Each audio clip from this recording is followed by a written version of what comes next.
Strength in Leos. What's up, everyone? It's Evan back with the Strength in Leos podcast. Super stoked to have these two guys on. They've kind of paved the way for Reptile podcast in a lot of ways. Been doing it for a super duper long time. So Eric and Owen, welcome to the podcast. How's it going?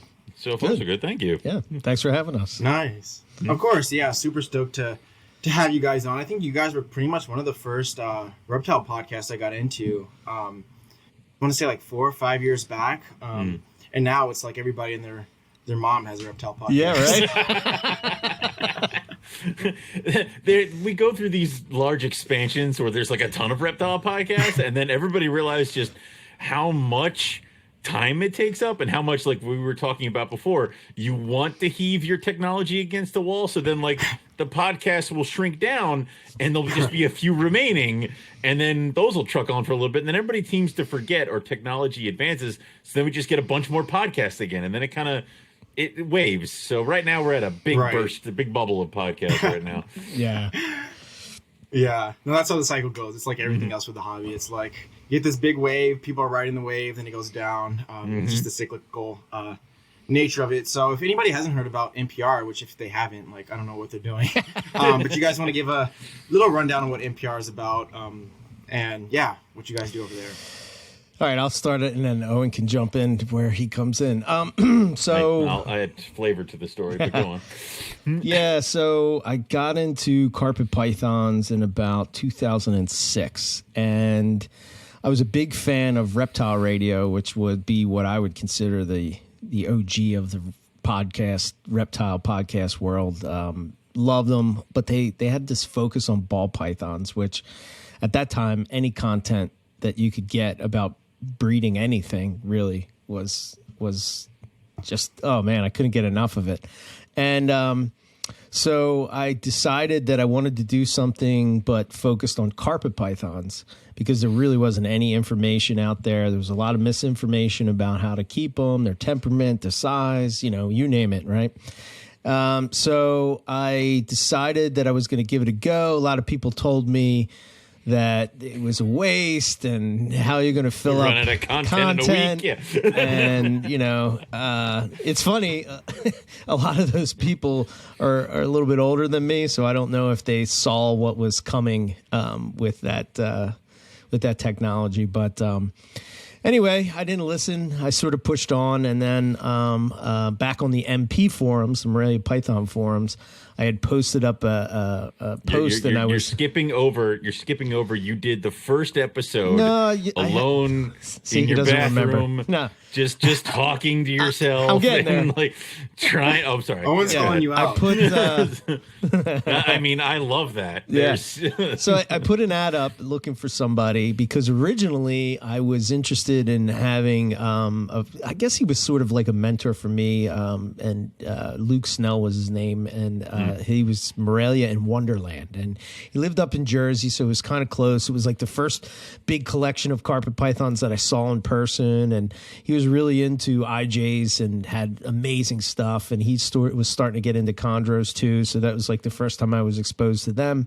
And, I wanted to do it weekly, but he couldn't commit to it, so I'm like, oh man, who am I going to get? So waiting for Owen to answer the call, I decided to do a show by myself, which I don't know if you've ever tried to record a show by yourself. Have you ever done that? Because with no guest. If anybody ever tells you to talk for 10 minutes, you're like, about what? It's hard. It's tough because you don't want to read a script. And you also, it's just weird to talk to yourself because you have nothing coming back at you to give you, to read the room, so to speak. So that was just a terrible episode. And it was only like 20 minutes long. It's worse than like just talking to a camera by yourself. It's like, right. Yeah. at least with that, like, I think you can like see yourself, and it's sort of, I don't know, maybe it's like a something mentally or something, like at least you feel like you're talking to yourself. But when you're just sitting in your bathroom by yourself, like trying for everything to be quiet, trying to record it, it was just terrible. And the technology wasn't there back then, so we used Blog Talk Radio, which was terrible. So Owen decided to answer me. Turns out he didn't live too far from me at the time. He was maybe 20 minutes away from me. Yeah, it was one of those 20 minutes away, but we had never actually met in person. Yeah. But we had these brushes, because we figured out that we both liked the same kind of carpet pythons, but Eric beat me to everything. Yeah. So I was buying up everything. Will Bird had a website, and he would, whenever he sold something, he would put who bought it. And I'm like, oh my God, I really want this one. Thank you, Eric Burke. I'm like, well, all right. Well, now I want this one. Thank you, Eric Burke. I'm like, well, Jesus Christ, who is this guy?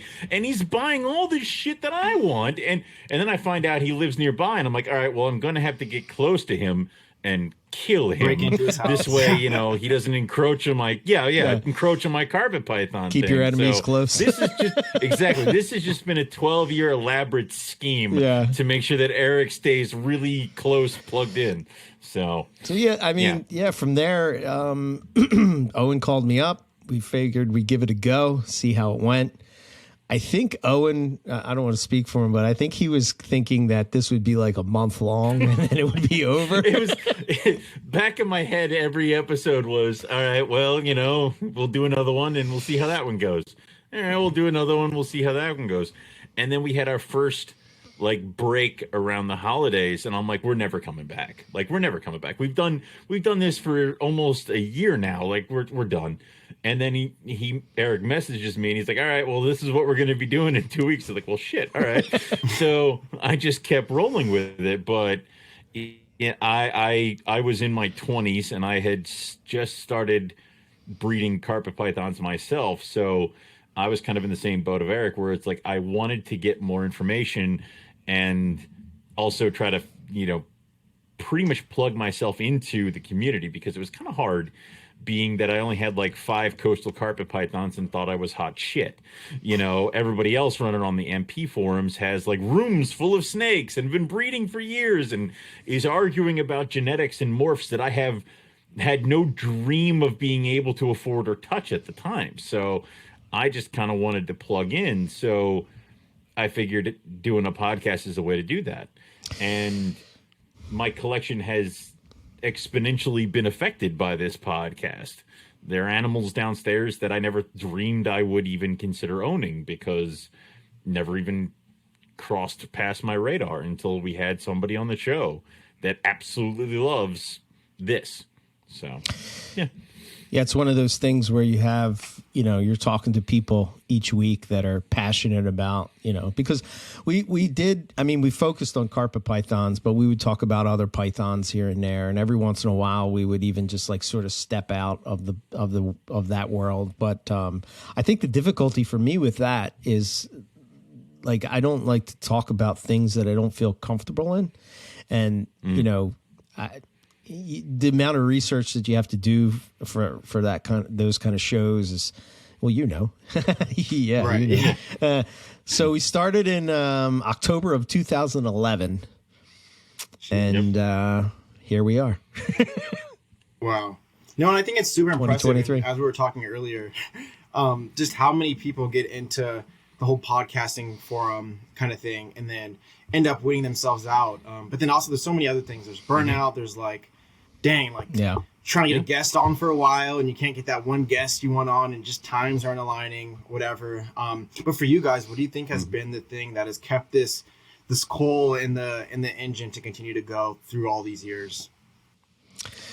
I think part of it is that we have kind of built ourselves a web and a community of friends and cohorts and partners in crime and all these other things to help connect it to us. I mean, the net of friends that I have due to the show that help me when I feel burnout. I went overboard with breeding last year. There were way too many goddamn babies, and they're still here.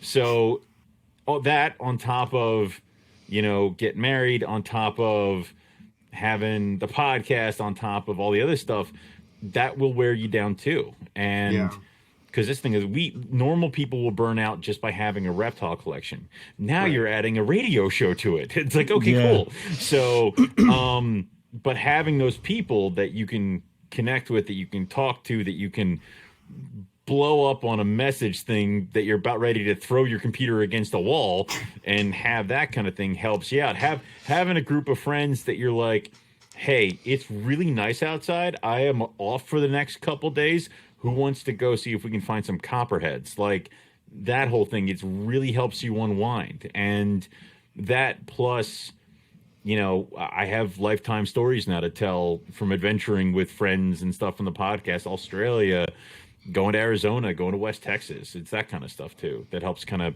you want to keep the ball rolling, because it's not a show anymore. I go and I spend an hour talking to one of my best friends and whoever else is on here. Like, it's a reptile conversation for an hour a week. Cool. Yeah, that's what I was going to say. I think for me, I think I got lucky and struck gold is just the chemistry between me and Owen is just, I hear a lot that it's not just like we're sort of, we're having a conversation. People are learning from stuff. I got a lot of messages a lot of times. You know, I bred this species because I listened to this episode or whatever, which is kind of the whole point of the whole thing. Mm-hmm. And then, you know, have fun with it too. It's not super serious, you know, but at the same time it is. It's like this balance you try to do where you're trying to, you know, trying to keep it light, but at the same time and digestible, you know, because sometimes if you get too scientific or too in the weeds, it can be tough to listen to. And if you're too much off the mark and not focusing on the topic where the listener is going to take away something from the content, you know, it could be missed. I remember, and probably just because of the lack of podcasts at the time, like me and Owen have seen a bunch of podcasts come and go over the years. And, I think it's pretty much like, I think a lot of our listeners in the early days, you had like hardcore carpet python, Morelia people, right, that were into those snakes. And then you had other people that would, you know, we tried to always follow in the footsteps of the Reptile Radio guys, where you would phrase it in ways that even if you weren't keeping the species that we were talking about, they could apply certain things to what they're doing, or it would make them think. You know, it's like talking about things like not only just about the animals, but how do you manage a collection, shipping, you know, all these things that come into play in the reptile hobby that, you know, I don't know, that I guess in the earlier days you sort of had to learn, you know, if I was, you know, Jesus take the wheel type of thing. But yeah, you know, as of when do we do it? 2021, we decided to do this whole network thing because I got tired of talking about other things not on the level that I could talk about carpet pythons or pythons, right? So we decided to bring in, we have the Monitor Keeping podcast, we have a Colubrid and Colubroid radio podcast in the network, and we have, what else do we have, Owen? The BOA podcast. We have two guys from Australia that come on, and they're talking about their in, you know, just listening to them and their view of the hobby and how different it is from, you know, the US to here. I mean, Australia to the US is kind of cool. I know I'm forgetting a whole bunch. Reptile Fight Club, that's another one. You know, man, what else am I forgetting? Owen? There's a lot. Yeah. Field. You guys have a lot. Carpets and coffee. Carpets and coffee. That one. We're on that one. We should know that one. Yeah. I wanted something that was like, you know, that's actually was a baby of Riley Jimison, and that was Riley's. Yeah, he kind of did it, and he came in and kind of joined up with us, and then he kind of had to step away for a bit, and you know, he let us take over. We just kind of kept it going. It's kind of a live stream type of thing where, you know, we're just hanging out and having fun and talking about stuff. It seemed like for a couple times there, the most popular episode for the year was the one where we had no game plan, or like the guest had like ghosted us the night before, and it was just me and Eric, and we had to just talk about what we saw or what was going on. And that was like a 3-hour conversation of just between the two of us talking about stuff. And those were some of the episodes that people really liked. So kind of having a show that like that, you know, no guest, or just kind of lay back and see what's going on. Yeah, I think another unsung hero for me was when I met Rob Stone. He sort of, I heard him on Reptile Radio back in the day talking about excuse me, rhino rat snakes, and This is snake with a horn. he sort of yeah. Yeah, I'm just gonna help. I'm helping. Yeah. He sort of came in and sort of gave me. He was a listener, and he probably listened the most, and he would sort of critique it, and I appreciated that he was very straight and honest. Not a lot of people can do that, and not a lot of people can accept that. So I became pretty good, really close friends with Rob from that whole interaction, and sort of, you shouldn't say this, say it this way, do this, that, and clearing stuff up when we would get stuff wrong, and that kind of stuff, because we were doing it live. Oh my God! Which, you can't really go back and edit. So sometimes scary. You're saying things. Yeah, you're saying things that you don't realize that you're saying it in the way that you're saying it, and you're saying it wrong. You're not saying it wrong, but it's wrong. But there's better ways to convey that, because a lot of mistakes that are made is the 100%. Yeah, like nobody works with this. Nobody does this. Everyone does that. It's like, do they? Because then that's the kind of way, and that's where you can kind of get yourselves painted into corners. Because if you say nobody does this, I guarantee you, the next day the email in the inbox is from somebody who does this or who breeds that. So, and I've never met a guy who could have such an insight into so many different spots in the hobby that would be able to tell me that, well, you're wrong. There are people that do this, and this is who they are, and they did it in this time. And I'm like, how do you know this? There are pictures to prove it. God damn. It's insane. But so it's helpful, because also in our little journey of the way that Eric's collection has evolved and my collection has evolved, it's been like Rob has been one of those people that I can message to be like, I'm thinking about doing this, or I'm thinking about getting into these animals, and he will give me chapter and verse of why it's a good idea and why it's a stupid idea, and then I can be like, all right, now I know, and then I usually just do it anyway. But it's good to have somebody who has that knowledge, you know? Yeah. Oh yeah, well, it's like, I'm like, I want Barron's races. He's like, do you? I'm like, I do. And then he lays down all the things that could go wrong, and that did put me off of them for a couple of years, but I got them. So yeah, I did it. So yeah. No, it's really cool once you have that community, I think, of people that you could really trust and giving you just honest feedback when it comes to things like this, but then also giving you the motivation to continue that, because you guys saw a whole in the market when it comes to Morelia, and then really just honestly being two guys who are honestly just geeks about Morelia. Like, at the end of the day, that's what you guys do. That's what you guys are interested in. The people you guys bring on really reflect that.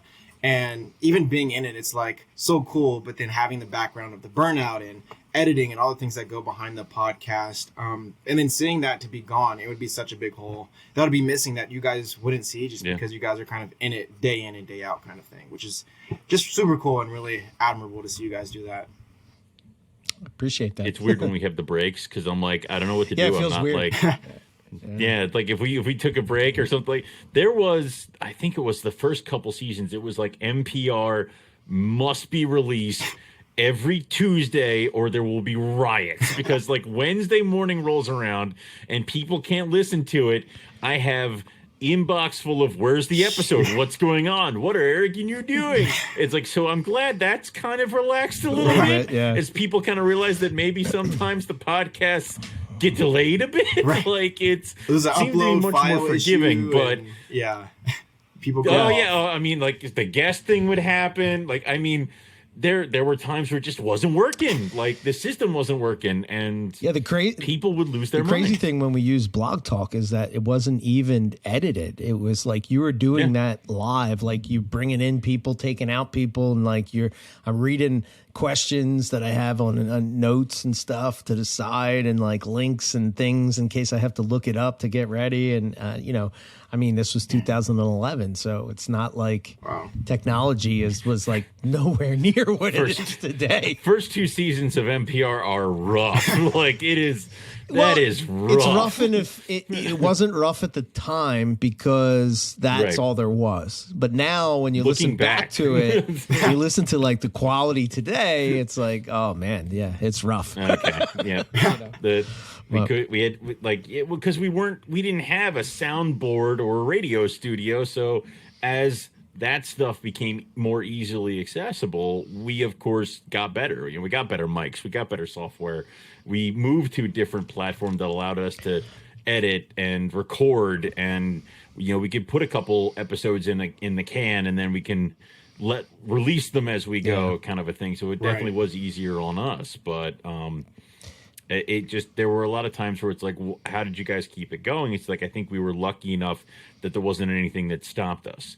I mean, there could have easily been something life-changing that could have happened to either of us that would have stopped the whole show. I think I say this a lot on our show when we have a year in review, or like if we have that kind of thing, or we look back at our anniversary show or something like that. But I think in 2011, it was like the perfect time for us to sort of launch, because you had the complete Carpet Python coming out. Now you had a podcast on carpet pythons. Then we had Carpet Row. And that summer in 2012 was our first Carpet Fest. And, we sort of took that from the Chondro guys sort of had like a Chondro Fest. And I was like, man, that's a great idea. And everybody would talk about stuff. I think this would be my advice for people that if they want to do something like this, is just to do it. You're not going to be good in the beginning. It's just, you're just not. You're going to have to work through it. Nobody ever is. And today it's probably a bit easier, because there's a lot of videos and stuff that you could look up. YouTube, you have, that teach you how to do this stuff, but back then it was just you sort of learning as you go, and, don't do that again. Don't do that again, But I firmly believe I'm like one of those type. I would rather have 1,000, diehard fans that are into the same stuff that we're into, rather than have, millions and millions of fans. I think. I'm more into that, because I think to Owen's point, I think we've kind of built a community that's pretty solid in the carpet python world. Keep assimilating. We keep assimilating people from other communities that we like. We stole Keith McPeak from various communities, and we grabbed Matt Vitola. So I mean, if we like you and you don't keep carpet pythons, we'll make you buy one so that we can claim you. Like, we'll just drag you in, or we'll give you one. Yeah, that's sort of the funny thing, right? A lot of the people that we are in our inner circle are not carpet python people. I mean, they like carpet python people, but not like us. Right. But they didn't have any before they met us, and then there's that exchange where Rob got me hooked on a rhino rat snakes and stuff like that. So they influence us and we influence them. Like now Keith has gelatin jungles that he got from Eric. It's like they didn't have these, but they hang out with us enough, and then they get interested, and then they get a couple, and then now we can claim them as Morelia people. So now they're ours. So it works. Yeah. No, and I think it's really cool. And one thing I really like about your show is how even when you bring on people that aren't like super Morelia people, like the value that you bring, like it's totally transferable. I think that's one reason why, even when you guys talk about like Morelia and like the jungles and stuff like that, like it's so transferable for so many different species. Like the marketing episode you guys did with Garrett Hartle, that was a great episode, I think, for just anybody to listen to. Is that something you guys had the original intention of in having the podcast, or something that you guys kind of developed later on? I mean, well, I think it kind of just. Oh, I was going to say, I think that probably was something that was like on a subconscious level because of the reptile radio thing. Just because, they were talking about species that I necessarily wasn't into, but I could always take something from it. So I always would try to frame questions or contents or topics in a way that could really apply to carpet python people. But at the same time, to your point, you could use it. You can, as long as if you're talking about marketing, we might be talking about carpets, and Garrett was probably talking about retics, but like the fact that we're not even talking about the same species, but framing it in a way that, if you're into, if you're into geckos or you're into turtles or you're into whatever, I mean, you can still apply those same concepts and hopefully be successful, but yeah. Right. It's some of the best things that we learn to apply to our reptiles. We've stolen from other places, or we've learned it from other places. So you can find some really cool things that you can apply to your Morelia, your geckos, your whatever, from somebody else who might keep monitor lizards. And you just never thought that way because you were never exposed to that. One of our favorite thing is Ron St. Pierre was on our show, and he's talking about how he kept seeing the lizards come out during when there was dew and mist all over all the grass and stuff like that. So like if he was swinging his butterfly net to catch lizards, it was coming up soaked. So that's when they were coming out to hydrate, when everything was all misty and all dew soaked and things like that. And it's like, that's something that as a python breeder, I would never figure out, or I would never think about, because I'm not exposed to lizards, geckos, chameleons, whatever. But now that's in the back of my head if I want to use it for hydration issues for my ring pythons, my white lips, other things like that for animals that might need a little bit higher of a humidity content. So maybe cool misting at certain hours when it's a little bit dark is okay for them. So Right. There's a lot of that kind of stuff that you can kind of build off of. So even if it just applies to, or we think it just applies to one species, doesn't mean you can't make it work for your stuff. Totally. Yeah. Even with troubleshooting too, I think that's the cool thing. When you're like having an issue with like, say you live in a dry place, but you're trying to get the humidity up, and no matter what you do, you can't get the humidity up. But you see this chameleon guy like doing all these things, and you're like, dang, I should try this, and it totally works. Which is why I think it's so valuable to not just have like your close, tight niched friends, but having people in other communities. Right. It's one of the things we constantly say is like, I'm not going to tell you how to keep carpet pythons. I'm going to tell you how I keep my carpet pythons in my basement in Pennsylvania, which is different than how Eric keeps his carpet pythons. They're mostly the same, but there are some subtle differences. So you take that and you build what works best for you. So it's always, we say, learn from the breeder that you're going to get the animal from, but then also try to find breeders or keepers in your area, because they're going to be the ones that you can learn the most from of how to be successful. Yeah, like to fine tune your, if you're trying to, get your room, we call it the rhythm of the room. But if you're trying to get that rhythm of the room down, you may not be getting them cold enough because where you're from may be a little warmer. So if you're following what somebody does in, say, I don't know, Maine, it's probably going to be a different approach. You're going to have to do different things. Like in Pennsylvania, there's a lot of like basements. So we're in this like insulated basement, whereas like if you're from Florida, in the ground, you're not going to have that. But then, it was interesting. This kind of clicked in my brain, maybe in like the second year of NPR. It's like from talking from people all over the world and all over the US and all. It was sort of like, wait a minute. I would see this arguing like on the forums of like, that's not how you keep them. That's too hot. That's too cold. I guess you still sort of see it today, but I don't see it the same way as it did back then. But, it really came down to like, you're not taking it like you would see a classic one would be, oh, I don't drop temps, for my snakes when we're going into the season. And it's like, okay, but your room naturally drops because it's cold outside. So maybe it's cold enough where you're at to where the room is going to drop low enough to stimulate that cycle. But to you, you're not doing anything because it's just, your room is naturally dropping. But today you can put all these data loggers all around your room, and at any point you can see exactly what the temperature of your room is, what the humidity is, So, right. I mean, we're eventually getting to the point where you can have your heat system, your humidity system, all on your Wi-Fi that's controlled by your phone, that you could somehow link up to. What was it? Scott was telling us that his automatically checks the barometric pressure. That's crazy. And if it gets close enough, he has a simulated thunderstorm in his snake room, complete with lightning flashes and stuff like that. Wow. It's like, well, That's one way to do that. Like, that's okay, awesome. Like, that's the dream. But we're getting there, slowly but surely. Yeah. Soon we're gonna have AI controlling everything, like feeding schedules. Yeah. Oh yeah. Yes. Gonna be asking AI, like, what should we do this season? There'll be some AI thing. Right. Making breeding plans. Did I feed those babies? Right? Yeah. Yeah.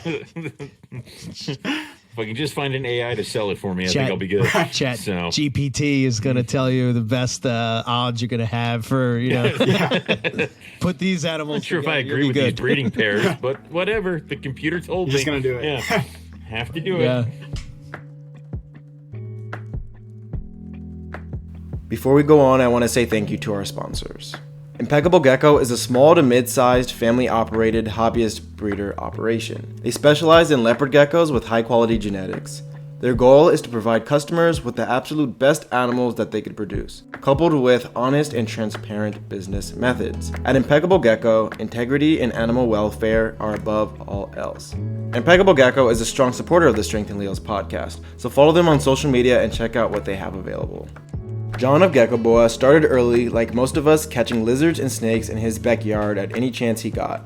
Over the years, he has kept and bred more than 80 species of reptiles. In recent years, his focus has turned to specializing within the genus Eublepharis. He has worked hard to pioneer some of the most cutting-edge leopard geckos while maintaining genetic purity and honesty. He also keeps the most diverse collection of pure Eublepharis species in the world. He has coordinated with biologists around the world and has contributed DNA sampling and distribution range info to help sort out the cladistic relationships within the genus. Check out geckoboa.com for more info and available geckos. Suburban Geckos is operated by Chris Charlton. Chris's passion and enjoyment for herpetoculture, and more specifically leopard geckos, drove the desire to take his hobby to the next level.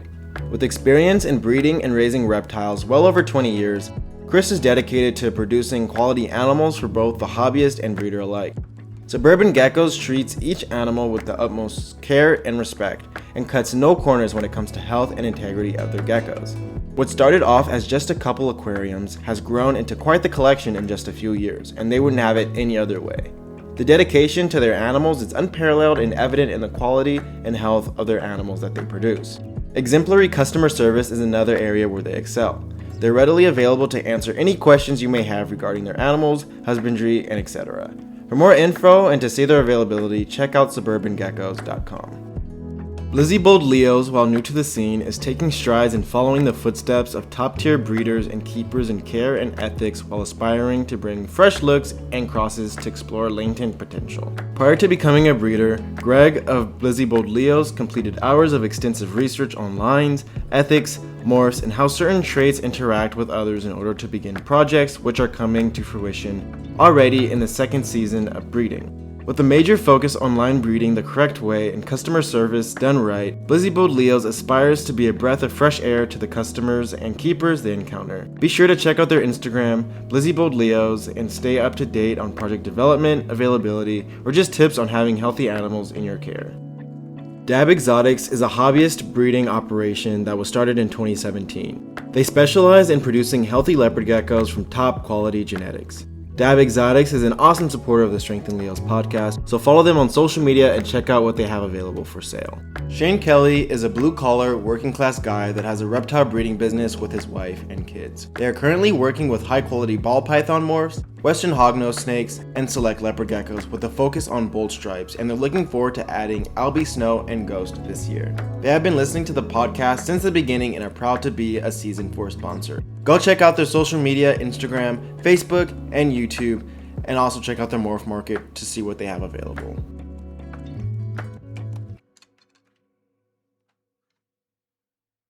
Yeah.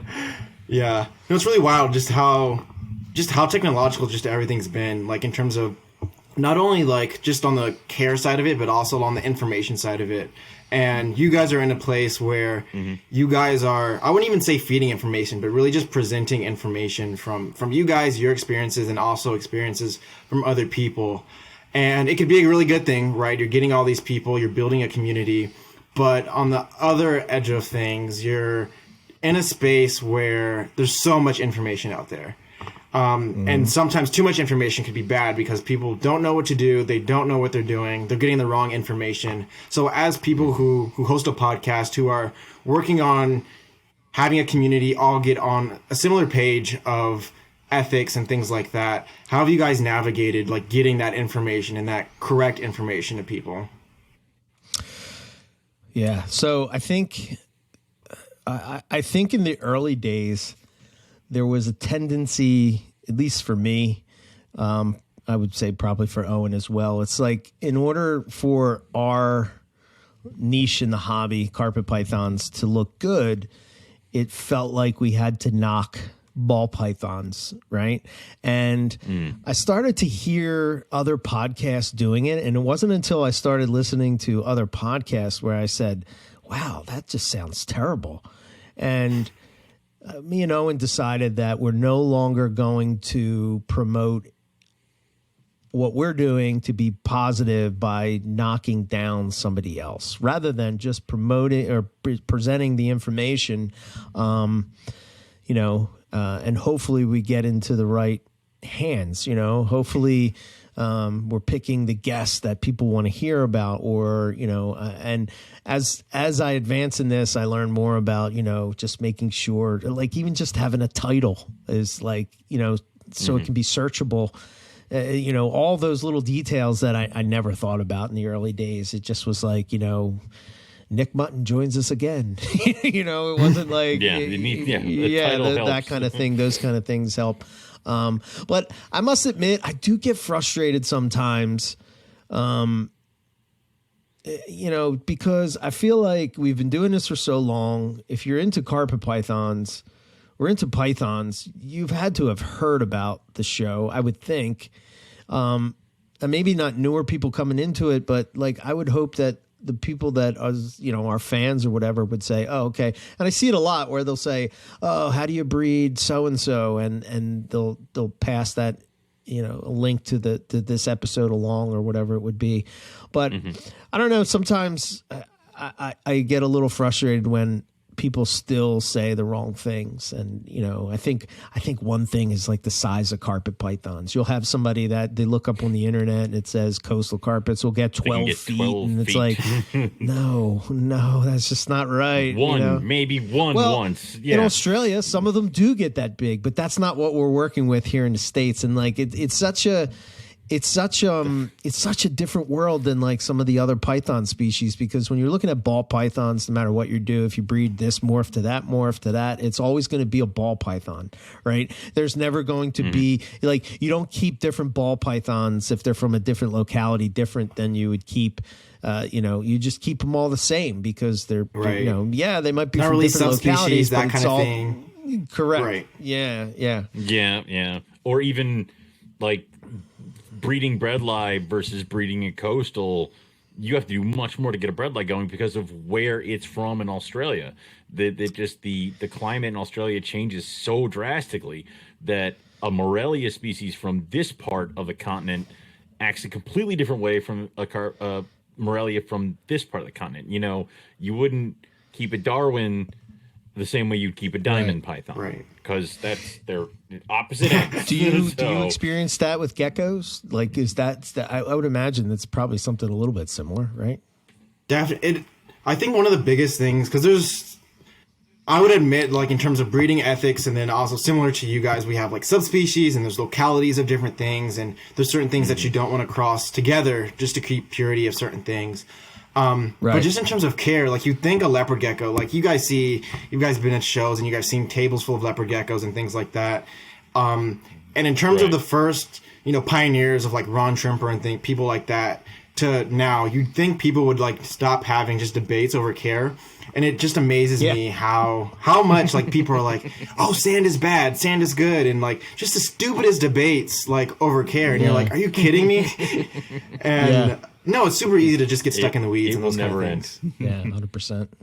Yeah. It can be difficult. And like what you were saying about like sometimes there's too much information out there and somebody who's new definitely can get stuck in the weeds. It's a lot of information to digest going into a community, not just carpets, but like any of them now because like boas, you can get. I struggle with boa constrictor because it's like boa constrictor, constrictor, BCO, all that stuff.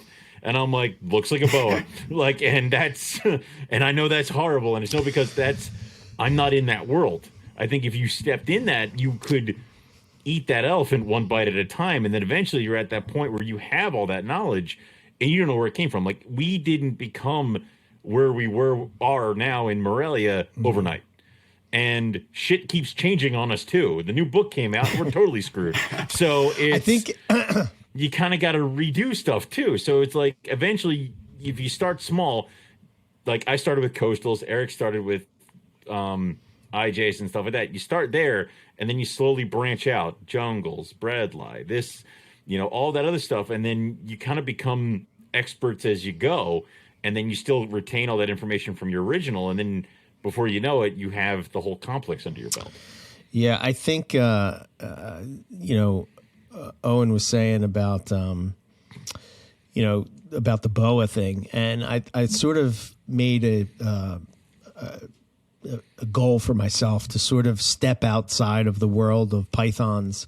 So I started working with, I got a couple species of geckos and a couple of species of monitors that are Australian. So it sort of still fit within what I was doing, but, expanding a little bit. And I think that sometimes that's good because sometimes I forget new people coming in what they don't know. And we're talking about it like, it's hard for somebody new to catch up, So what we talked about doing was doing this show, which it'll be back on track next Monday. It's coming out. It's been kind of held up for various reasons, but carpet cliff notes. So basically, the idea of the podcast is sort of taking the big NPR and taking a question and sort of just focusing on that question and answering that question. So if you're into carpet pythons, like, okay, how big will my carpet python get? And then me and Owen just sort of focus on that for 15 minutes and just talk about,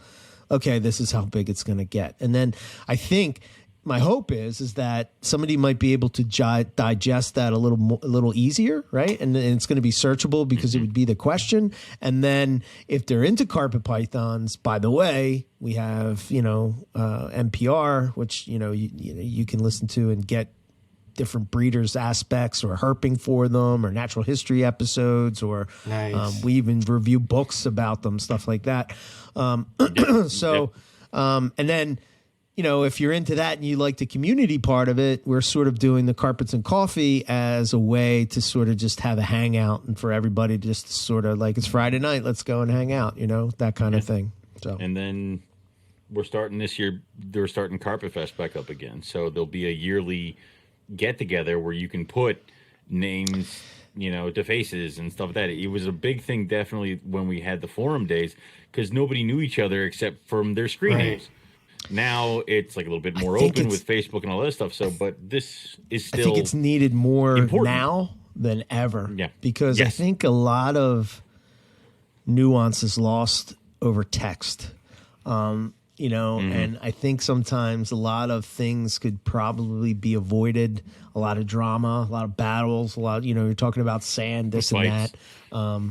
I just think about, for me, I'm older and I don't want to spend all day just typing on my phone. Like I got limited time. I'm working 60 hours a week. I'm running this podcast network, editing this, that, the other, trying to get research and guests and all that kind of stuff. So I sometimes things can be lost in that translation. I don't know, when you're face to face with somebody, it's a lot harder to be an asshole to them. And I still find a way, but but sometimes the people that you don't think you like, you actually end up becoming really good friends with them. You do. So, and you have people like I had one friend bring a couple of his friends to Carpet Fest, and I met them through him, and now the one is like he and I kind of met on the colubrid stuff, so he's really into like Crebo, mangroves and all sorts of stuff. His name's Dan. And he's been helping me a lot with getting the Madagascar hognose off the ground and all the other colubrid stuff there. So sometimes you go to these events and you meet somebody or meet people just by the mere happenstance that it's a reptile themed barbecue or something like that. And you make these connections that really help you out through your reptile career. Yeah. So, and, like the addition of like Lucas and when Riley was with us for a bit. But I started to look at, I wanted that young perspective to be involved in things that we were doing. Because I think my perspective from Gen X is completely different than somebody that's from Gen Z. It's like, right. I know a world where there was no internet. Young kids today, they don't know what is that when the dinosaurs were around, like, there's no concept of what that's like.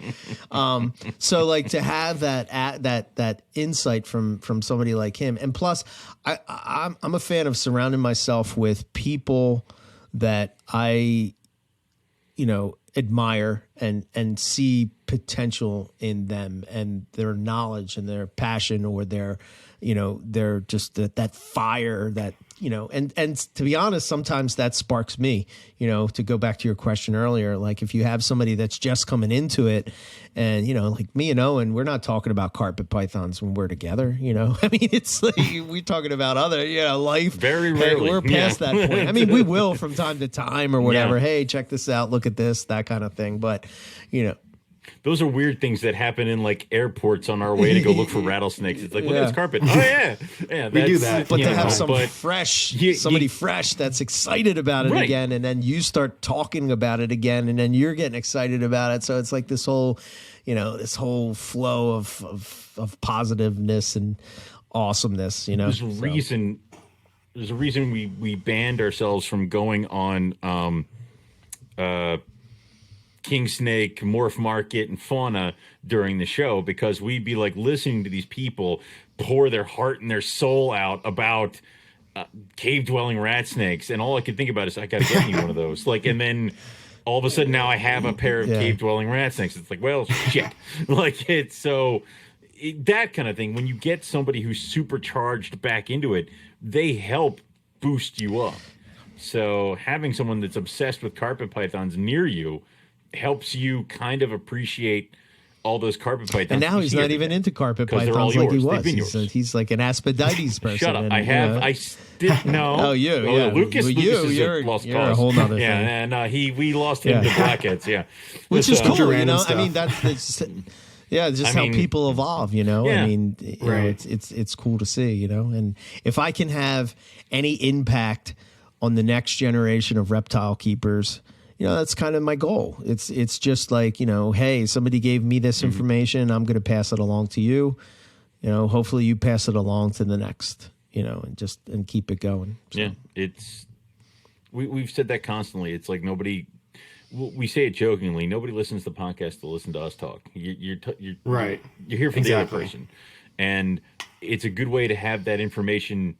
I mean, we have an interview with Rico Walder before he died, which is just kind of something that I think is paramount to somebody who wants to get into green tree pythons. You need to understand who Rico was, what he did, and it's great to have his perspective, and we have that now for forever. Yeah, we that's the whole point. We decided to start a series called Herp History.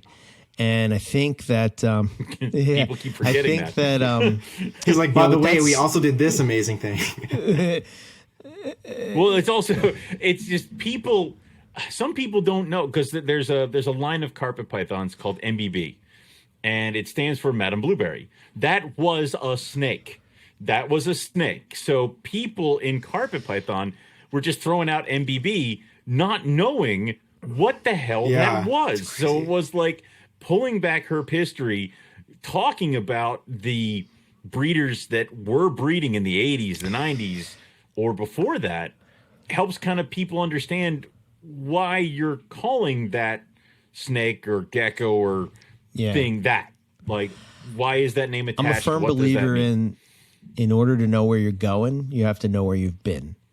And I think that there's a lot of disconnect between older keepers and younger keepers, and older keepers seem to just get to the point where they just pull out altogether, and they're no longer on the social media, community type of thing, regardless of where it would be, Facebook, Instagram, TikTok, wherever, But I think that if they listen to their perspective, like you talked about somebody like Ron Tremper. I mean, for you, that was probably, I don't know if you've spoken to him, but I assume that if you have, that's like one of those things where it's like, wow, I can't believe I'm talking to this guy. For us, it was, to talk, we call it the Blue Bible, but there was this book that came out that was, pythons and boas. What is it? The husbandry and breeding of pythons and boas. Husbandry and breeding of it's over there. But to talk to the reproductive husbandry. Yeah, the reproductive husbandry, right. But to talk to Dick Ross, who is one of the authors on that book, and to talk about, he's talking about how he, brought ring pythons into the U.S. because he was a doctor, and he would go over to these. He would volunteer to be a doctor on these various islands in Indonesia to help people, and like he's taken these snakes back to the U.S. And then that's crazy. Just the idea of like not even knowing how to breed them or even how to keep them, and just sort of figuring that out. I don't know if like the world today would be able to do that, because everything is based off of watching a video or, I often equate things to music, right? And being a guitar player, when I was coming up, if you wanted to learn a song, you had to sit down in front of a record player and like pick the needle up and put it back and listen to it over and over and over again until you got the part right. But the good thing that happened to that, because you would never get it exactly right. It never seemed to work for me where I would get it exactly right. But what I did is I developed my own style by learning from them. Whereas today, if I think I picked up the guitar, I see like a lot of videos and stuff, where they're playing exactly. Like I see these young kids playing Eruption by Van Halen, and I'm like, the dude is 8. She's only 5. How are they doing this? And it just blows my mind. But they're like, when you ask that same player to jam or something, or to think outside of just learning that song, sometimes I see them struggle with that. Whereas like, I think I was blessed that I was able to come up when I did, because it forced me to develop my own way of playing a Van Halen song, or my own way of playing a Jimi Hendrix song, or whatever it would be. So I think that same thing is with the reptiles. It's sort of the same thing, to where, you're just looking at what somebody else says to do. And I equate it to like, we're not baking cakes, right? You're not like, okay, put the milk in, put the eggs in, mix it up. It's a half a cup. Make sure you put it in the oven, 350, 45 minutes, and then you pull it out and it's done. But like, there's so many problems that happen for people based off of, like, again, like we talked earlier about your rhythm of the room or how your room is. And like, if you don't understand the base knowledge of how that species works, you're going to have a hard time with like navigating through those problems. And I think that a lot of times that's where, for younger keepers, where they may have struggles, because, I think in the older days, they were forced to make stuff up, right? They didn't have like Arcadia bulbs, and like there was no timers and this and that. So you're just like going to Home Depot and like, well, what can I do? I'm just going to make a box, and, and it was funny when we were talking to Dick about, how did he breed ring pythons? And I think, well, it was white lips, and then he had a heater down in his basement, and it went off.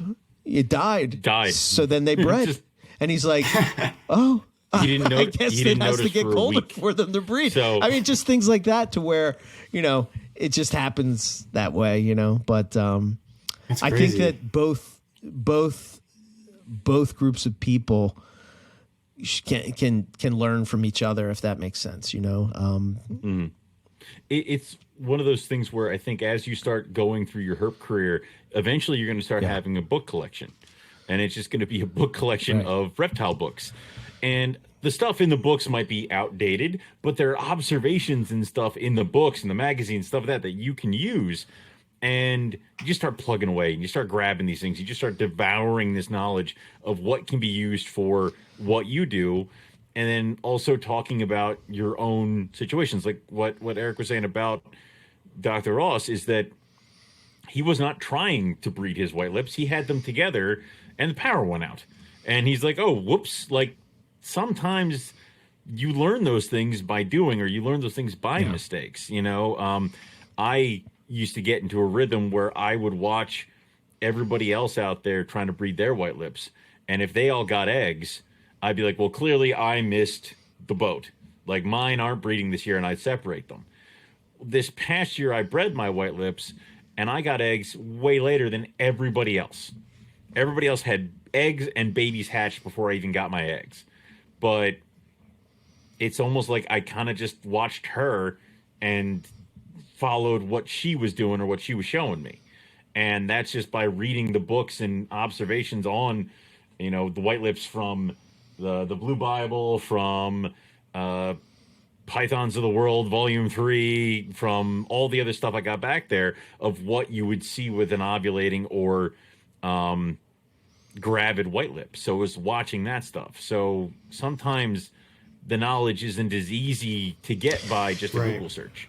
Sometimes you might want to just go grab and a I book. think on the flip side of that, I see a lot of younger people today wanting to push, you know, especially for snakes, right? Push the husbandry forward, and that makes me so happy. Yes. That makes me so happy. Like to see them saying like, okay, we've done it this way for this long where we keep it in a box and it has a water bowl and it has a hide and it has newspaper and da-da-da-da-da. What else can we do? What, you know, is there anything more to what's going on with these snakes? Can we, you know, I think, I don't know. It just makes me super, super excited to see what the future holds and how, you know, reptile keeping is going to evolve into the future.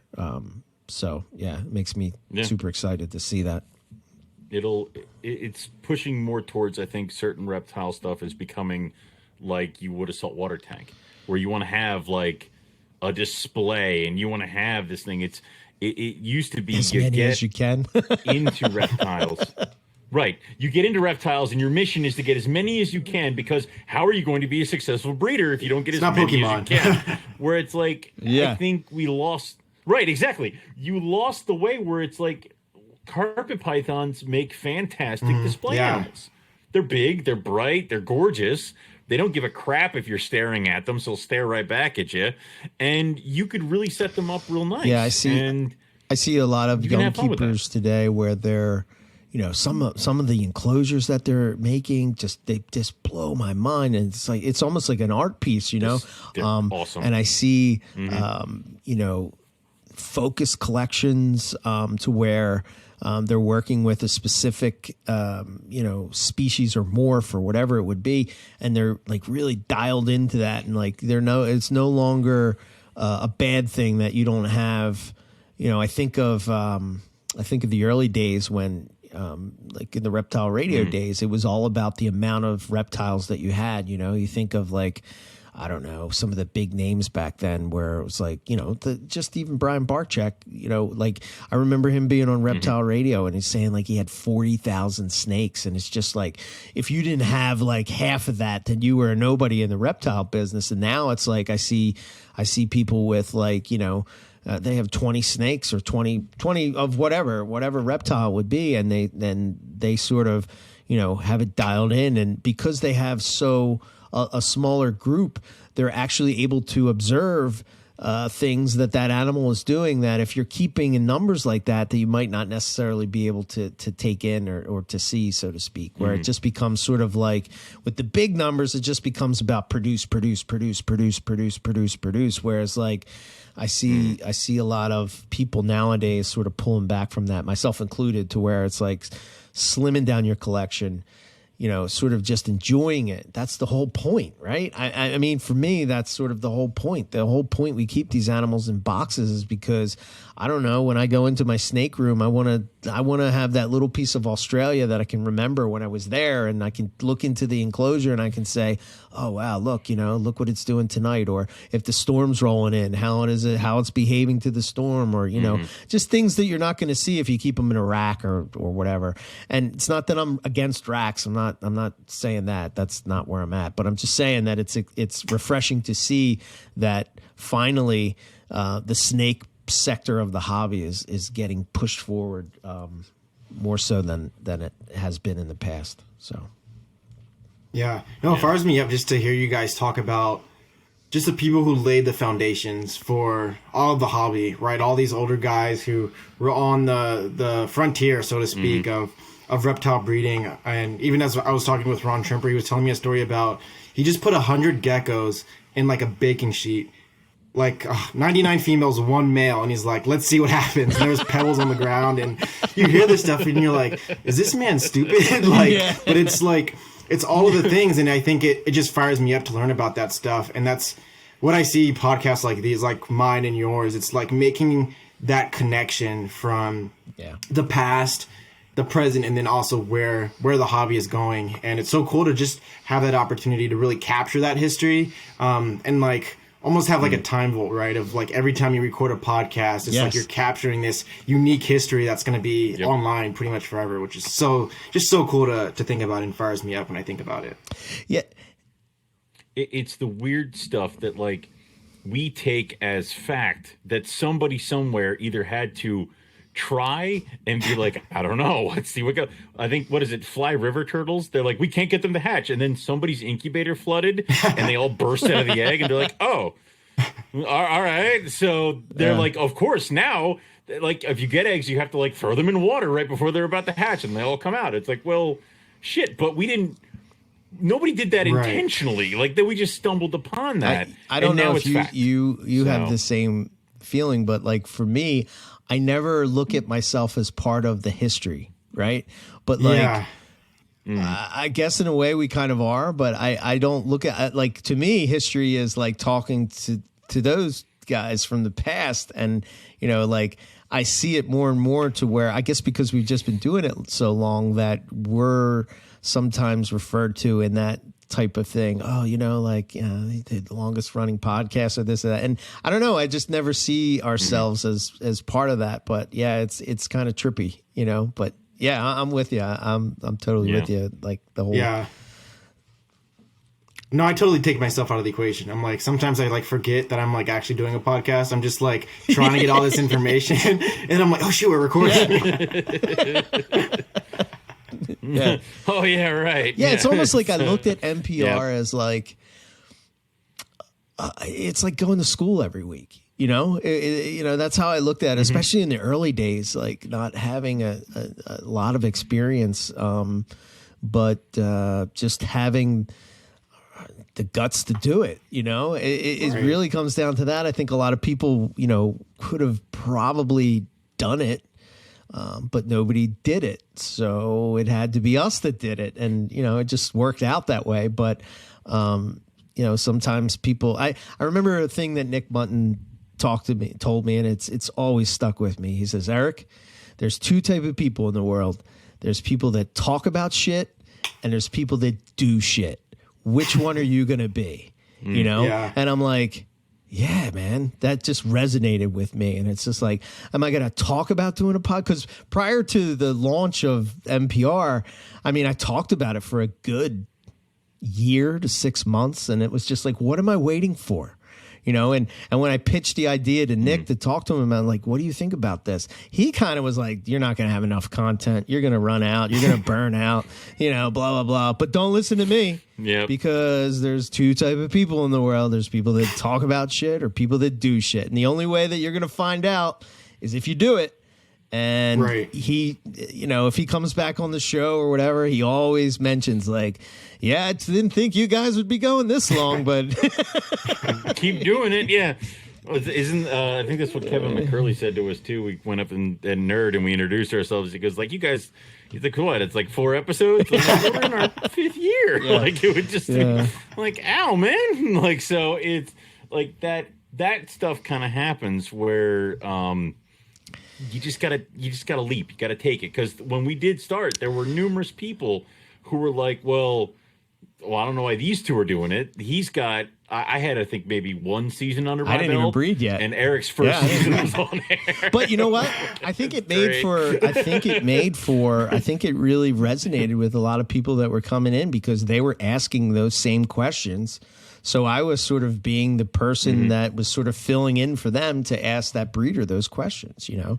That's why I've sort of always phrased it that way. That's the one requested show we get every year. People want us to talk about our approach to breeding carpet pythons every year. They're like, "What are you guys doing?" Nothing different, guys. It's 12 years, but we go through it every year.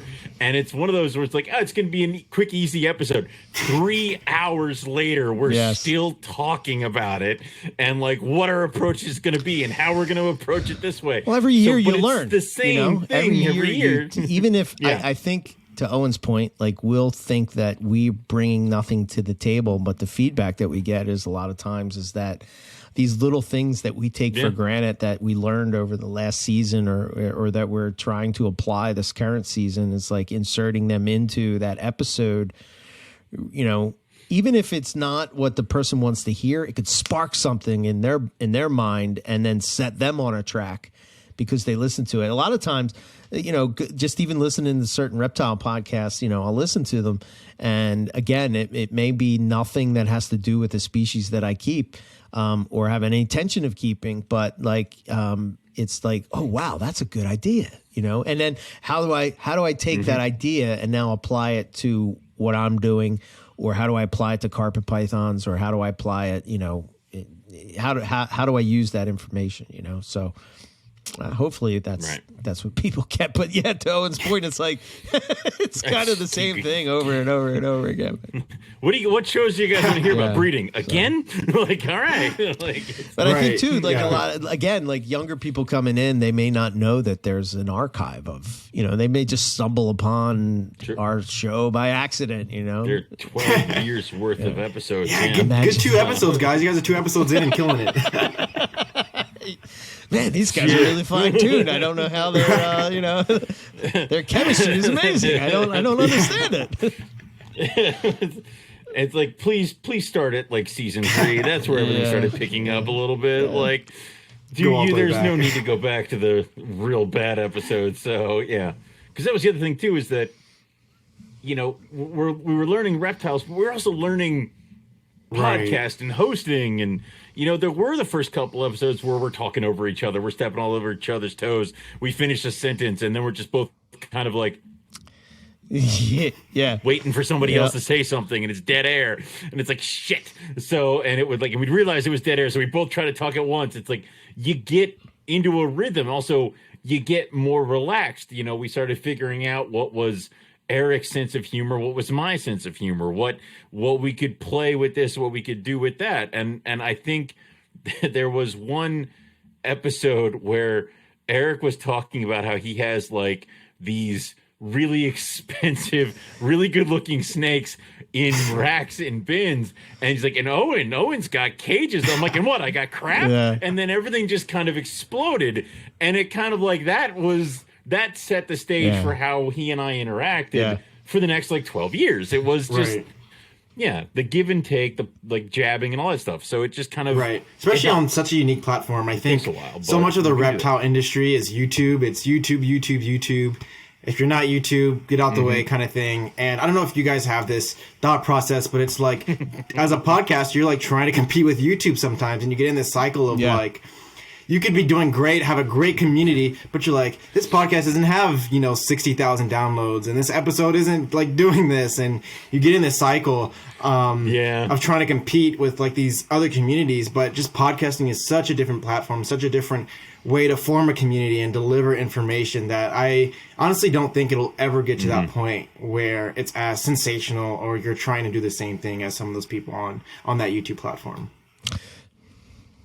It was definitely frustrating when we would be putting out a ton of information, and then this one person who has a YouTube channel who's mainly retics, maybe a couple ball pythons, has one carpet python, pulls the carpet python out, does an episode on carpet python, and just regurgitates all the wrong thing. Like every word out of his mouth is wrong. And it's like, come on, dude. Like it's so, but that person gets a ton more views and stuff like that. But I will say, you can listen to us in the car. So, that's a plus. Yeah, I fought the YouTube thing for a long time. And the more and more I think about it, the more and more I think that, like, I'm not looking to, get this huge channel or whatever, but I do think that maybe it's important to have the right information and, on stuff that we could talk about from our experiences, and I can show the animals that the people are trying to show, or Owen can do the same thing and sort of make, sort of videos in that vein. Because when you look at the carpet python world on YouTube, there's really nothing. I mean, Riley's really making a push to sort of do it at the current moment, and he's probably, he's probably one of the only ones that is in the Morelia world where he can really speak upon it. Like, you have some people where they have carpet pythons, but it's not their main focus. And not to say that they can't, but like, I really think that like there should be like, Garrett is with retics, right? You know what I mean? Like that kind of thing, know?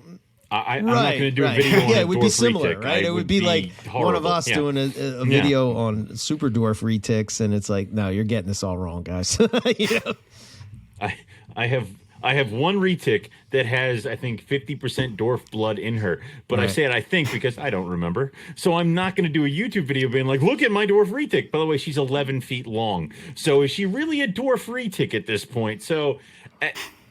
no, like I'm not even going to put a toe in that world, because there are much better people to get your information from. I think it's tough too when you're doing such a niche topic, Right. Yeah. To your point, I mean, if we were just doing reptile content, you're going to have a wider appeal, cast a bigger net, if you will. But I think when you sort of focus on a specific thing, you're only really going to have the people that are into that thing, which is why I think this was awesome that you're doing this, because, it exposes us to a different audience. People from our audience would listen to this, that exposes you to our audience, so it's sort of like bridging those sort of worlds together, so to speak, because, Yeah. Right. Yeah. And I think also one thing that really captivates me to your podcast is like, geckos are completely different in so many ways, just from Morelia and just the snakes in Australia. But there's just so many also just similarities just within the community of like, like in leopard geckos as well. There's not people that are on YouTube kind of doing the YouTube thing. And there's also so many people who don't understand like the different subspecies of leopard geckos and like what the genus of Eublepharis is about. And even just kind of the quirks of like Morelia people and leopard gecko people, like it's similar in a lot of ways, and just kind of the fights of care in certain places in the United States, while people in like Florida are like whining at people in like the Midwest, like keep your geckos this way, and it's not the same. Right. And like as people in Florida are trying to like get rid of humidity, like literally push it out of the rooms, and people in the Midwest are trying to like gain humidity just because how dry the winters are. Right, exactly. That's what people are doing. And they're like, why are you keeping your leopard geckos on dirt? Like, we're keeping them on paper towels down south. And I'm like, it's completely different. Yeah. And it's like so wild when you really like just dive deep into, and not even like deep. My like Morelia information is just so like base level. But just seeing that from that standpoint, you just see so many similarities, which is really cool to see, I think, from you guys. It's really cool because you can sit down, and that's why Australia is just so cool and special. It's like you have this type of climate, and it's like you have a python, you have a lizard, you have a gecko, and you have a monitor that all live in this little area. Like they all live in this thing, and they can all be kept kind of the same way, and they all kind of look alike too, which is weird. But and you can kind of do that. And the other thing is that, you know, even if it's not like I don't own a gecko. I'm very much too much of a large, gruff person, and they fall apart when you touch them, and I can't do it. And so, but you know, what we found what did we find in Australia? It was the Strophaurus.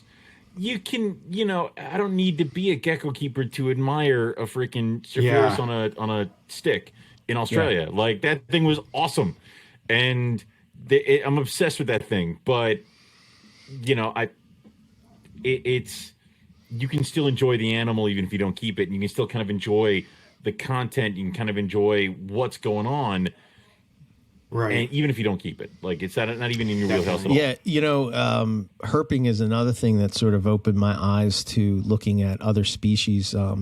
Shame on me for admitting this, but like when we were in West Texas, out comes this Coleonyx gecko. No.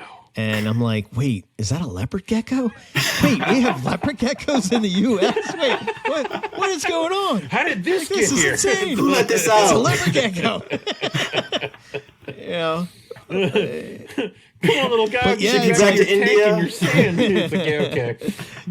And you know, on multiple levels, that thing fascinated me. Right, first level was it's 12 o'clock at night and it's 100 degrees in Big Bend National Park where we were walking through. It's 100 degrees still at 12 o'clock at night. And this gecko is just walking out. And my whole idea of geckos is like, you know, their skin is so sensitive. And, you know, it's like this, wow, wait a minute. How is this here? What is going on here? You know, just looking into that genus of Coleonyx and just seeing like, wow, we have this right here in the U.S. Like, wait, what? Right. You know? So Eric's like the walking snake has eyelids. Which they're amazing geckos. What do I do? I don't know. Are cool. I don't know. I mean, maybe they are in more collections than I know about, but I don't see it as like mainstream as say like the leopard gecko. I might be wrong there. You know, that's something else too. Is as you build the community, you have friends that have interests, and they drag you kicking and screaming into other communities. So like Justin Julander wrote the book on knobtail geckos, and he's constantly like, you know, these things are awesome, and I'm like, I could do some knobbies. Like, what would I do with the only thing that has stopped me is that I do not have space to set up a really cool tank for a bunch of knobtail geckos.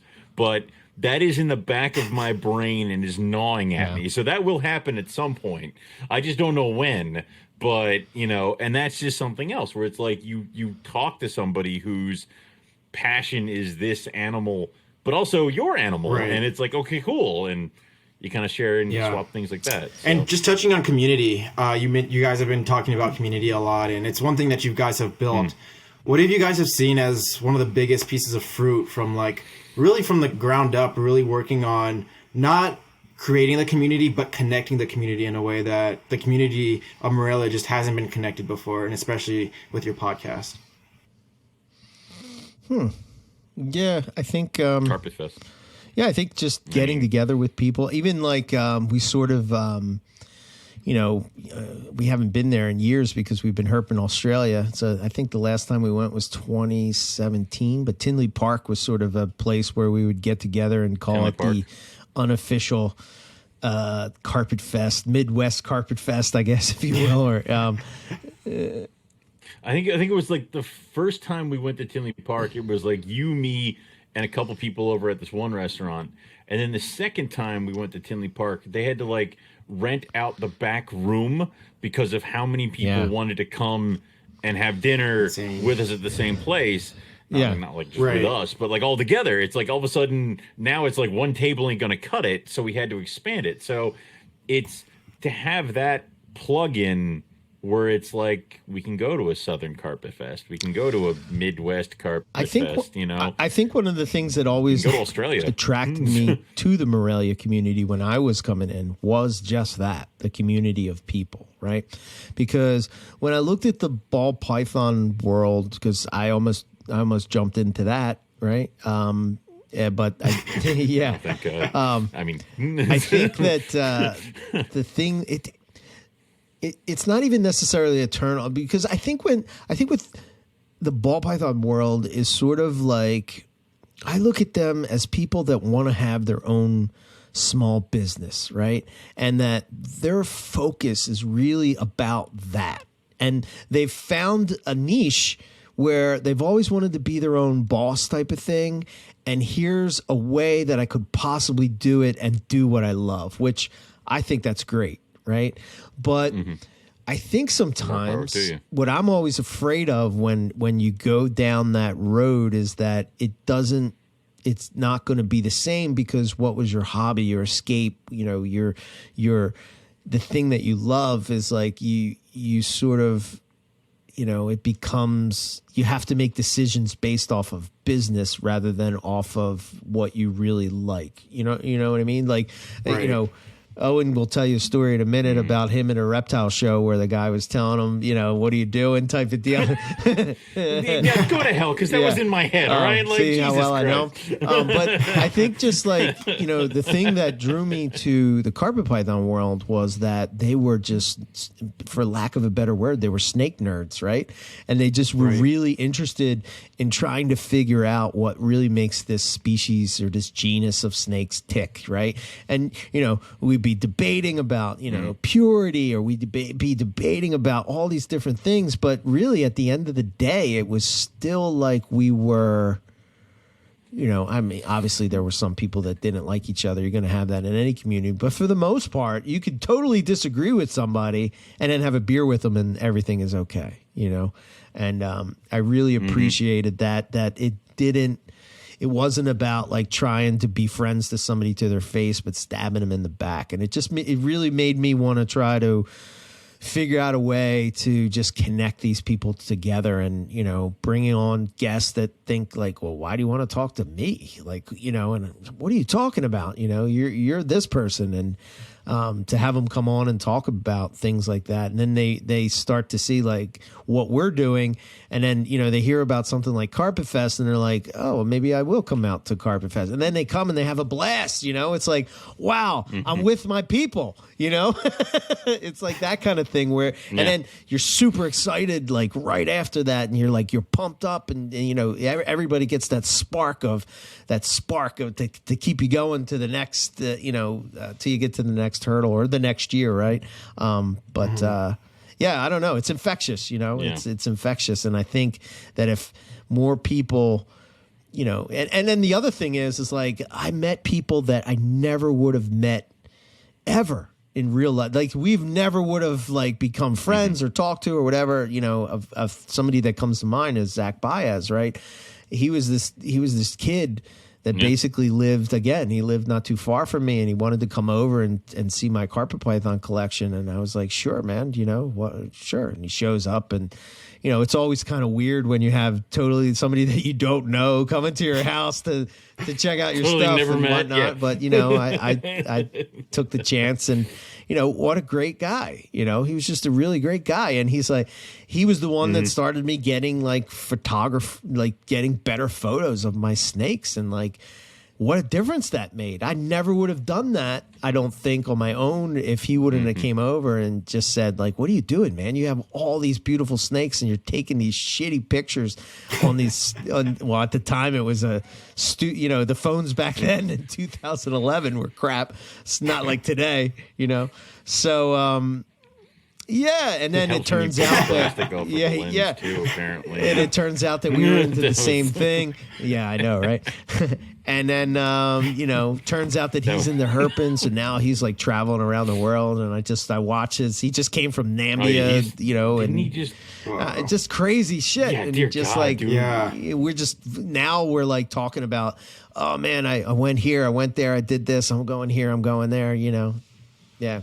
And the weird thing is we won't really see each other or talk to each other, and then like Carpet Fest comes around, and here he is, and he makes a mean mojito chicken, man.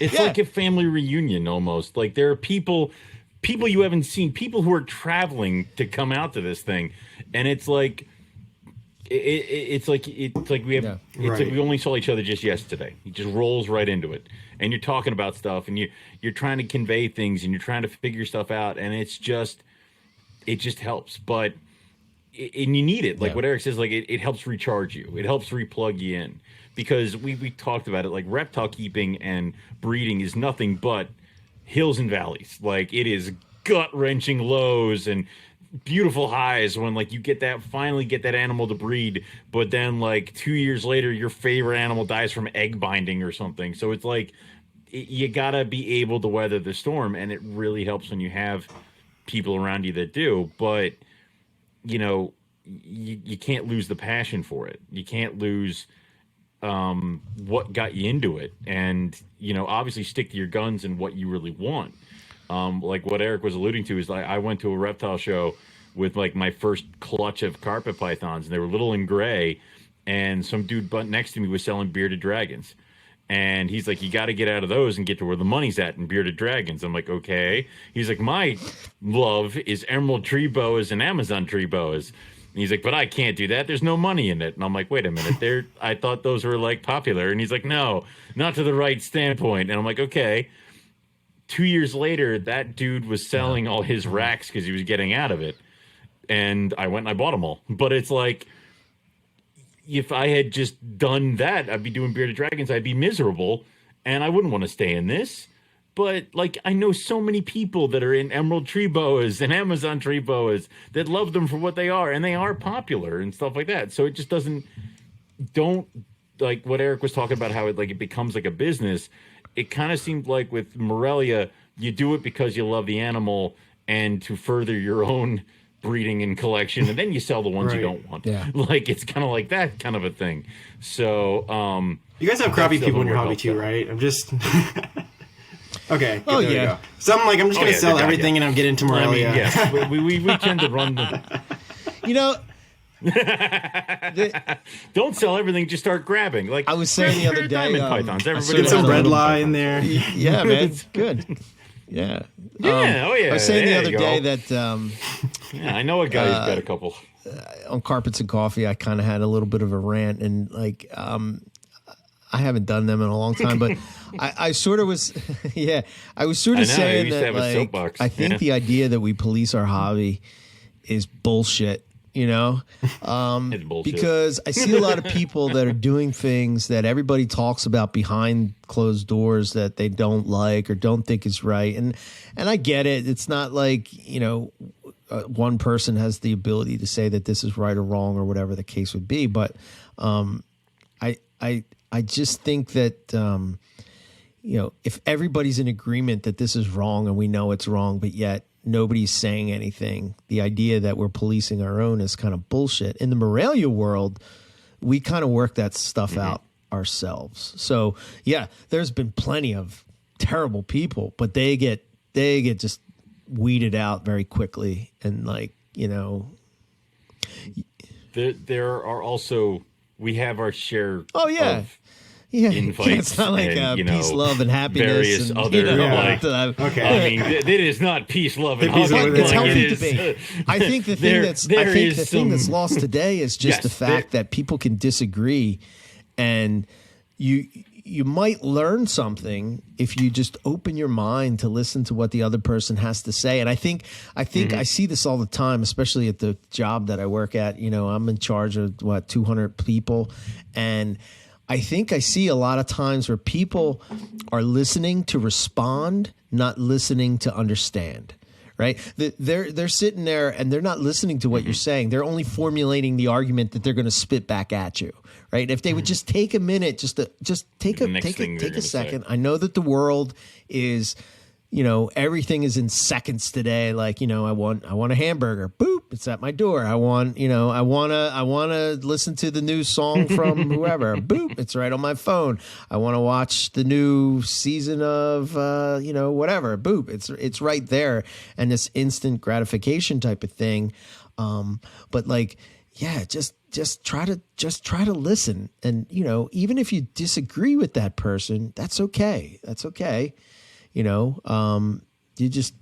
move on from there. I think that people a lot of times worry too much about what other people are doing and not what they're doing. Just worry about what you're doing and worry about your animals and what you do and the decisions that you make. And I think a lot of times that has more of an impact on people than you think. Like a thing with me is like I made a decision that I was going to move out of the jag gene.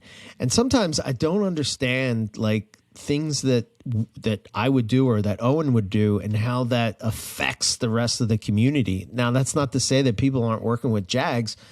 And for those who don't know, jags have the neurological issue type of deal. I think there's like one in leopard geckos too, python. No, right? Yeah, it's called enigma. Yeah. Yep, that's it. It's the enigma gene. Okay, it wiggles, and then if you breed them together, not a dead white one. That's not that, but but it still has the neurological. I'm like, is there? No, yeah. They'll have they'll spin wiggles, around and do all kind of crazy things, eating issues too. Yeah. So he's like, I want one of those. No. I can only take so many. I think that's an individual decision that person has to make on whether or not they want to work with that type of animal or not, right? But a lot of people, I get it. I understand why people are saying that they should be outlawed or banned or this or that or whatever. But we do it with dogs, and that's sort of acceptable to certain people, and we do it with other animals as well. And like, why is it okay? Why, I think it's just that this is what I believe. And I'm not worried about whether or not it's going to affect, like, people may be mad at me now that I don't have jags, but I'm not saying that you can't have jags. I'm just saying that I don't have jags. And then as me saying that over and over and over again, it just seems like, the people that have them now have them. And the people that didn't want them, sort of like what the boat that I was in, it's like, but I feel like I have to work with these because if I don't have them, I'm not relevant. So I sort of have to have them. And I just made the decision, no, they're not for me. So I moved on from them. And then all of a sudden I was saying to Owen, I was like, it doesn't seem like you see that many jags anymore. Like, did we like kill the jag market? Like nobody, but there are still people that do it. But it's just a matter of sort of making that decision for yourself and saying, no, I'm not going to do that. I'm not going to work with that. And lead by example. Like, I think that, again, I just think that everybody's just worried about what everybody else is doing and not focused on what they're doing, doing themselves. Like, just, So those people who are working with jags, is that something you still align yourself with? Or do you keep like kind of a fence up between like, the people with jags and people without jags kind of thing? Okay. No. Well, just me and Owen. Owen works with jags. I don't. Yeah. And that's I love several. That about the two of us, right? Because I think it sets an example for the community to show that, like, and even like just how we approach things as far as like, how we would feed or how we would do this or how we would do that or, and like, Owen has learned stuff from me and I've taken stuff from him, and it's like, I'm just like, oh, wow. And it's just because I'm listening to what he's saying and I'm taking that in and saying, maybe he's right there, and like, maybe he's got a point because Owen sort of puts on this persona like, I just put snake boy with snake girl and I make snake babies. And, and it's like, I don't know why it's so hard difficult. Like, I locked them in a room and he's like, snake plus snake equals more snakes. Like, I don't know how we're analyzing this. Whereas I'm like, more snakes. Like, I don't. When did you put them together? Easy. How long were they together? What did you see? What happened when you first put it in? Like, and he's like, I don't know. I put boy snake with girl snake, make baby snake. I don't know. Well, sometimes you don't see the locks, and all of a sudden you're like, I think she's gravid. Like, that's. But I mean, like, we can't all be like Eric, where it's like 8:45, put animals together. 8:50. If anybody's never listened to like, NPR, it's a scientist and a caveman coming together. And still nothing.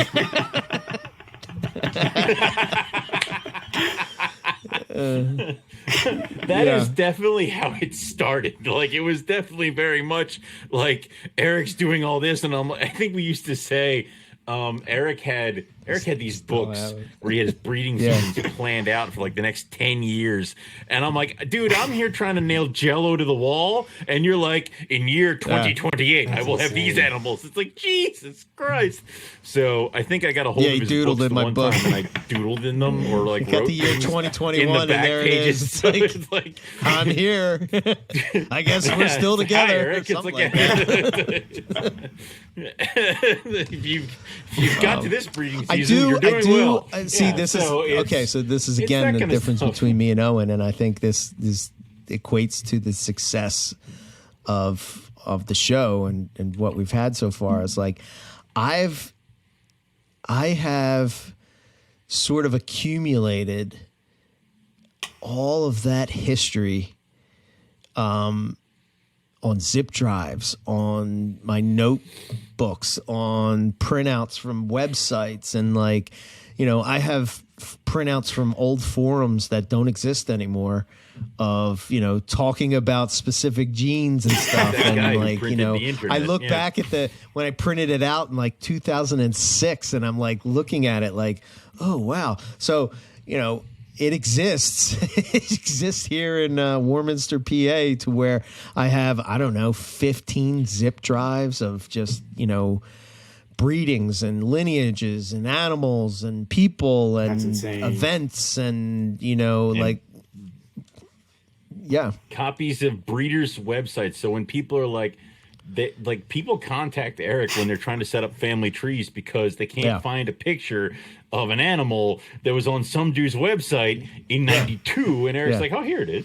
Like, it's like, Jesus Christ. So yeah, that's him. And I'm just here trying to put mommy snake and daddy snake together. I'll admit, I am a little bit obsessed. A little bit, Just a little. Yeah, all those books behind him are reptile books. Little Like bit. it's like Owen has it's a Dr. little Seuss bit of an back obsession. yeah. Some of How them. to Train Your Squirrel. Yeah. It's like there's like I got a Redfish, shelf of bluefish. books and then there's like a Master Chief helmet there. Like it's like yeah. Right. that really helped me get through some stuff. I'm you more know? of a green eggs and ham type of guy. Yeah. Right, But- Gotta go with the old stuff, yeah. I just love how you were like, I love how earlier you were like, you have to like sit down with a record player and put the needle on. I'm like, thank God Well, they're you coming explained back, that. man. Half the kids That's listening to coming this back. aren't even going to know the It's shit cool he's to talking have, about. you know. It's like a record player. That's like No. that's like a CD, No. right? Damn it. No, it's like a But it was quite difficult to learn a song when you're just like moving that An little 8-track needle. tape. And, Going back. yeah, that was a pain in the ass. Yeah. Wait, what was that? crap. Hold on. You've lost people. People are like, what the heck is this guy Kids talking? these They're like on days. Google Yeah. and Man, this guy's old. What the hell? This old guy? Yeah. they're not gonna Yeah. contact ChatGPT. They're gonna hit up Eric about all this information. Yeah. Yeah. Oh, but Oh yeah. Yeah, well, you guys just have so much knowledge, and I really appreciate you guys just sharing all your knowledge and just all the work that you guys have done in terms of Reptile Podcast and having the network and just branching out, getting other guys into it. And yeah, it's just really been such an awesome way to just see your journey and how you guys have evolved and really just are continuing to push the envelope in terms of information and really getting more people involved in a way that's not as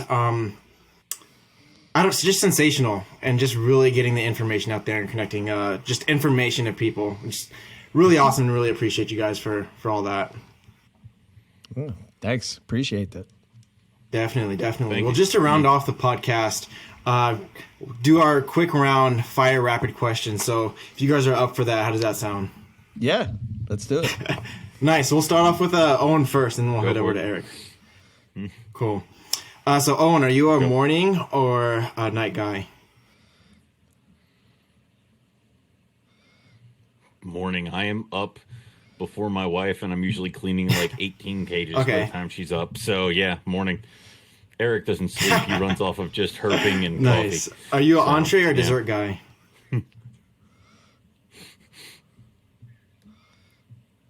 Entree. I'm half Italian. Give me the give me the Nice. meat and potatoes. Give me the dish. Apple or Pasta, Android? everything with that. Oh yeah.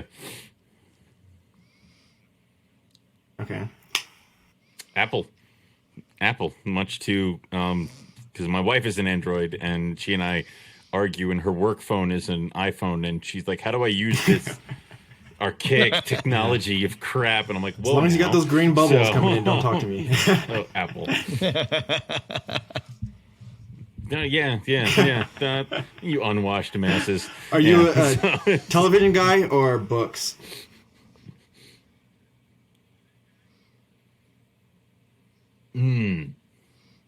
Books, because I don't listen to, like, Eric like will eat up Reptile podcasts and everything like that. I have a select few that I listen to, but mainly what I do when I'm cleaning is I just burn through audiobooks. Like, I'll find an author that I like and I will do their entire collection. Like right now, I'm burning through a new Stephen King book because I did his entire works, but that asshole keeps writing books. So it's like, I'm done. Another one. Damn it. And I have to listen to the new one. So it's, so there's like that. So I will, Audible is one of those apps on my phone that it's just like, I'm burning books and then I kind of load up on my podcasts. And then when I'm between books, I just burn through all the podcasts that I accumulated, and then I go back to a new book. Yeah, So, nice. Northern books. or Southern Australia? Oh yeah. Okay. Northern. That's where they are. So, they're in Northern Australia. So it was I got to get to the Kimberley. Nice. So yep. I got to get to the Kimberley. I gotta find a rough scale python so in my awesome. hands, and then I need to weep like a small child as everybody pretends that I'm not there holding a rough scale python, crying probably while it's lighting me up because it doesn't like the fact that I'm holding it. But Cool. yeah, that's the dream. Favorite Morelia So. species. Okay. Carinata, And then last question: Morelia favorite reptile carinata. morph of all time? the superior Morelia, and I will fight anybody. Ooh, that's a tough one. Ooh. Damn. Say, I mean, I got to go with the bread and butter. I would have to say favorite morph. I'm going to go with the base morph, which is a tiger carpet python. But my thing is that I really want to see a really nice ghost tiger carpet, and I want to see a really, really nice super caramel tiger carpet. I have potentially to make those this year. But yeah, I would say tigers are always my favorite coming out of the gate. And that's kind of what drew me to caramel is I wanted to make caramel tigers. And then I just kept making more caramel stuff and like not really doing the tiger part. So it's Nice. Cool. So I would say Eric, tiger. we're gonna switch over to you. You ready? We're gonna switch up a few of the questions Okay. so you Yep. didn't get a cheat sheet. But we're gonna start off with the same. Okay. Are you a early bird or a night owl? Gotcha. Early bird, 4 a.m. I'm up every day. Sheesh, man. Oh yeah, Yep. he's the first person to text That's you in crazy. the group text because he's up that early. Coffee or tea? So, yeah. Coffee. 100%. He's like, Without a stupid doubt. question. Anybody that goes herping with me will know that it is coffee. Where was it Arizona? Yeah. Where you finding the coffee? Yeah. You were going to Like, eat the ground. somebody better get me or some something. coffee quickly. It's gonna filter the ground through some hot water. Yeah. Listen, this is not going to be coffee. pretty. Yep. Everybody better do something. All right, summer or winter? Summer. Okay, Eastern or Western PA? I'm going to say Western PA. Okay, nice. All the goods. Good stuff is. Favorite reptile show to go to? Reptile show. I guess I'm gonna have to say Tinley Park. Nice. Yeah. yeah. You didn't want to say Hamburg? You know how I feel about the Hamburg. We won't even talk about Hamburg. Yeah. Police Sweet. are right. Most That's all I'll memorable- say. Next. That's where we're leaving Most it. memorable All right. Carpet Fest. Ooh. Most memorable Carpet Fest. Owen has one in mind. He does. I have several. I'm in gonna mind. say. That's what happens when you host a Carpet Fest. You know where the bodies are. So I'm gonna it's say. I'm gonna say Yeah. the first one. Really? I'm Okay. gonna say the first one. Yeah, because it was a small group of people, and yeah, I like that one a lot. That was good. The first one. Okay. 2012. Now, I asked Owen, Northern or Southern Australia, Western or Eastern Australia? I've never been to the western part of Australia, but I'm just going to assume that that's going to be my spot because Imbricata are there. So that's going to be my spot. So I'm going to say Okay. western. Nice. And then, same as you, favorite reptile morph of all time? I think we're going to have to agree with Owen. A nice striped carpet python in any subspecies of type. I'm just a sucker for stripes. So, yeah, tiger. Nice. Sweet. Now, I appreciate you guys, for coming on. Just had an awesome time. It's cool to connect with man. fellow podcasters who just, know the grind and know what it's like to be in it. But for anybody who wants to get in touch with you guys and listen to NPR and just hear about the network and get into that, how could they to listen to your stuff? Probably the best way would be MoreliaPythonRadio.com. Would be you can see what we have going on there. You can follow us on Instagram and YouTube and Facebook at NPR Network. Yep. Yep. You can just download all the different shows that are on the channel, Carpets and Coffee, various other things. Definitely go check out the website because it'll show you all the shows that are on the channel. And then you can kind of jump in wherever you feel like Sweet. you want to jump in. Nice. And whenever I quit this, all my listeners are coming over to you. Cool. You got another 12 years, man. What are you talking about? I mean, yeah, come on now. You can't just...